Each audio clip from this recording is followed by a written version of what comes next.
Setiap orang itu memiliki suatu potensi untuk menjadi korban pembulian. Dan setiap orang juga memiliki potensi untuk menjadi pelaku pembulian. Halo teman-teman semua yang baru bergabung di SMK Bina Karya. Saya Vicky Firmanto, saya pembina dari Ekstrakurikuler Harmonia. Selamat datang di SMK Bina Karya. Pada kali ini saya akan membahas tentang pembulian atau perundungan kalau dalam bahasa Indonesianya. Apa sih itu pembulian? Pembulian merupakan suatu tindakan yang tentunya tidaklah mengenakan, pasti ada yang dirugikan, yang diresahkan, dan pasti ada korban dan juga pelakunya. Seperti yang saya sebutkan tadi, di mana setiap orang memiliki potensi untuk menjadi korban bullying, dan setiap orang juga memiliki potensi untuk menjadi pelaku bullying, entah disengaja ataupun tidak disengaja. Ada 4 ciri-ciri tentang pembulian, yang dimana yaitu yang pertama adalah pembulian secara fisik. Fisik ini bersifat dimana menyentuh fisik, melakukan tindakan seperti intimidasi, ditoyor lah, dikelepak lah, pokoknya banyak banget yang bersifatnya itu melukai fisik ataupun melakukan tindakan pelecehan terhadap fisik. Biasanya hal ini dilakukan oleh mereka para pria.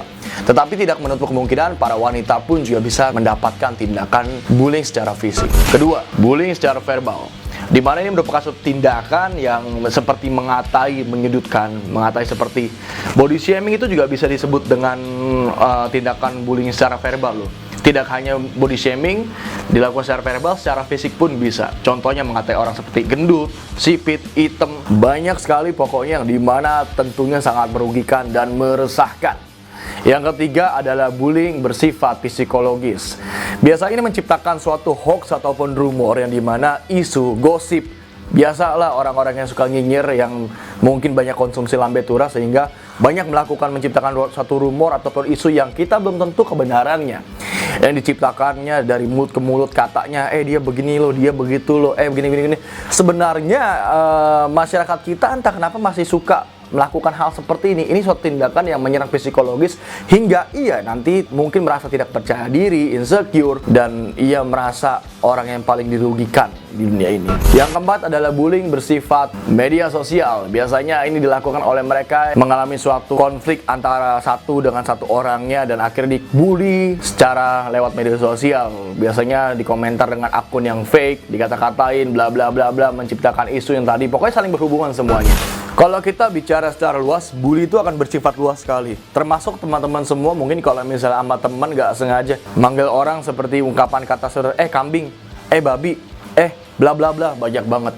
Itu juga tindakan suatu pembulian yang dimana bisa saja menyakiti hati seseorang yang kamu katai seperti itu. Karena manusia itu kan bicara soal tentang perasaan dan juga moodnya. Kalau moodnya lagi baik, kalau mood lagi kacau, kamu katain seperti itu, bisa marah dan bisa berkelahi ataupun konflik nantinya. Ataupun kalau orang tipikalnya tipe tidak bisa melontarkan atau mengeluarkan secara langsung ekspresinya, ia bisa memendamnya dan akhirnya ia stres. Bully ini sangat berbahaya. Ketika suatu tindakan pembulian mungkin secara psikologis diserang, yang tadi saya sebutkan, menciptakan rumor hingga ia merasa insecure, bisa saja menimbulkan ia melakukan aksi yang nekat bunuh diri dan lain-lain.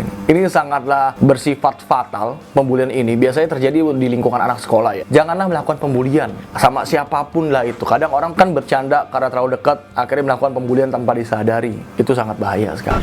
Solusinya adalah ketika kalian melihat teman kalian dibully, kalian bisa lerai atau laporkan, berikan informasi kepada guru, seperti kepada guru bimbingan konseling, biar gurunya nanti yang melakukan tindakan selanjutnya. Jangan teman-teman yang melerainya atau menegur secara represif, karena bisa saja teman-teman semua nanti menjadi terlibat dalam lingkaran konflik tersebut. Yang pastinya kalau anak muda yang keren itu anak muda yang banyak karya, bukan banyak gaya. Jadilah anak muda yang berkualitas, yang bisa membawa pengaruh positif untuk sekitarmu, dirimu, dan juga keluargamu. Itu saja yang saya sampaikan tentang bullying. Mungkin kalau teman-teman semua mau tanya-tanya, bisa tanya-tanya lewat Instagram saya di Vicky Firmanto. Nanti kalian bisa DM, bisa tanya-tanya. Segitu aja. Jadi sampai jumpa lagi teman-teman semua. Tetap jaga kesehatan, stay safe and stay healthy. Saya Vicky Firmanto, salam nasionalisme merdeka. Berikutnya adalah pengertian tentang Indonesian Without Drugs yang akan dijelaskan oleh kakak-kakak OSIS di SMK Bina Karya. Yuk kita simak.